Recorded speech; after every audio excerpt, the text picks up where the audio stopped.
He says, وَالَّذِينَ يَقُولُونَ رَبَّنَا اصْرِفْ عَنَّا عَذَابَ جَهَنَّمَ. It's so beautiful, this category. There's a group of people Allah loves because the only thing, they just ask Allah, Ya Allah, I don't want to see Jahannam. I don't want to take me away from Jahannam. I don't want to be turned away from it. إِنَّ عَذَابَهَا كَانَ غَرَامًا إِنَّهَا سَاءَتْ مُسْتَقَرًّا وَمُقَامًا. Its penalty is very heavy. It's a huge penalty. I can't bear it. I can't even think about Jahannam. It is a terrible place to be for a little while or for a long time. I have to explain this part to all of you. It is a terrible place to be, mustaqarran, for a little while, wa muqaman, long term. Now, there are some people, like I'm sure you've seen this on YouTube if you follow my videos. There was a young girl in Florida at a youth program. She asked me a question. She wrote it down. She said, I do a lot of haram things, but I'm not going to hell forever, right? Because I'm Muslim. So even if I do go to hell, it will not be forever. This dua says, I don't want to go to Jahannam, not for a long time, not for a short time. I don't want to see it. Allah loves the people who understand that they don't want any part of Jahannam, short or long. There are some Muslims who say, of course I don't want to go to Jahannam forever, but I don't know, one weekend, maybe we could do that much haram. You know, this is from the Jews, ayyama ma'dudat. They said a few days, we can handle it. I mean, come on. You know, after that is the Jannah, man. It's okay. So then you party here, you pay one weekend price, and then you go back to Jannah. What's the big deal? Allah says, those are not Ibadur Rahman. Ibadur Rahman are the people, the special people to Allah are the people who say, Ya Allah, I don't want to see Jahannam, not for a day, not for 2 days, not for a minute, not for a second, and not permanently. I don't want anything to do with Jahannam. There is an ayah in Surah Al-Anbiya. There's one ayah in Surah Al-Anbiya that describes the least punishment in Jahannam. Jahannam is described in so many places in the Quran, but the least, the easy punishment of Jahannam is described in Surah Al-Anbiya. How easy is it? The person described has not tasted the fire. They have only tasted a breeze. You know, when you have a fire, it has a hot wind.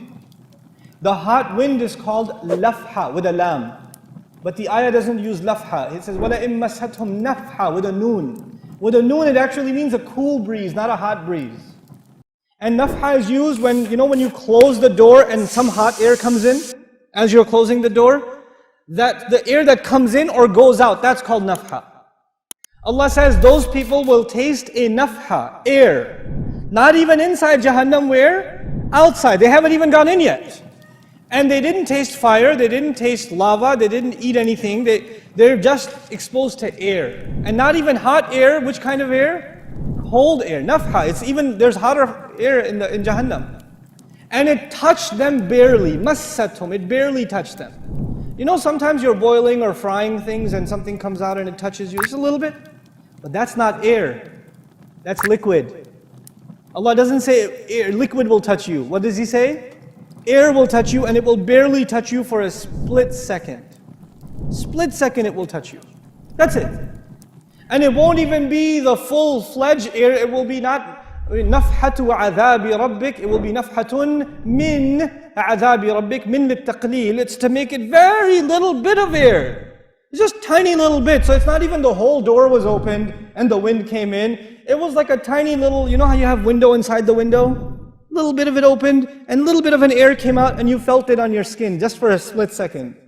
And then this is the only torture this person received. There is nothing else yet. And they're not even in hell yet. They're still outside. That's evident from the word nafha. He says, Ya waylana, the person swears, I have never felt more torture ever in my life. This is the worst, I must be in the worst part of hell. Wayl, the Rasul ﷺ describes wayl as the worst part of hellfire, so scary that hell itself is afraid of it. Jahannam is afraid of wayl. And this guy says, I must be in wayl. Ya waylana. He's not even inside yet.